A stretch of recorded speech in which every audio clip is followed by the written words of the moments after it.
आणखी एक नवा अध्याय सुरू होणार असल्याचे चित्र दिसून येत आहे।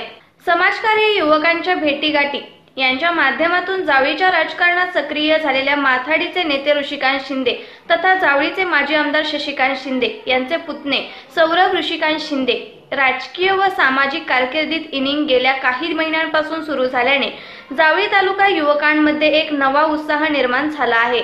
या निमित्ताने हुमगावच्या मजबूत शिंदे गटाला एक हक्काचा जावळीचा युवा चेहरा मिळाला आहे।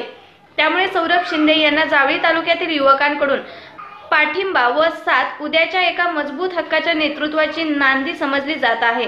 आमदार शशिकांत शिंदे व ऋषिकांत शिंदे या दोन्ही सख्या भावांनी जावळीच्या राजकारणात आपली आगळीवेगळी ओळख निर्माण करत जनतेच्या हृदय सिंहासनावर आपले नाव अजरामर करून ठेवले आहे।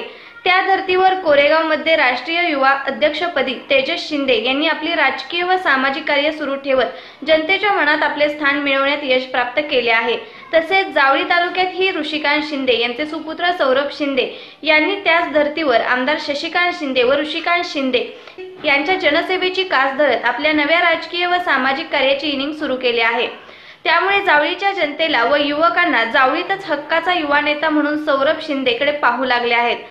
मेढा, केळघर, करहर, कुडाळ, हुमगाव, सायगाव, आणेवाडी आदी कार्यक्षेत्रामध्ये सौरभ शिंदे यांना डोक्यावर घेणारा युवकवर्ग मोठ्या प्रमाणावर आहे। या भागात प्रत्येक सामाजिक कार्यात तसेच युवकांच्या प्रत्येक हाकेवर धावून जाणारे सौरभ शिंदे सध्या जावळीतल्या युवकांमध्ये एक क्रेज युवा नेता म्हणून आपली ओळख निर्माण करू लागले आहेत। आगामी काळात जावळीच्या राजकारणाला एक नवी दिशा देणारा युवा चेहरा म्हणून सौरभ शिंदे यांच्याकडे युवक आशेने पाहत आहेत।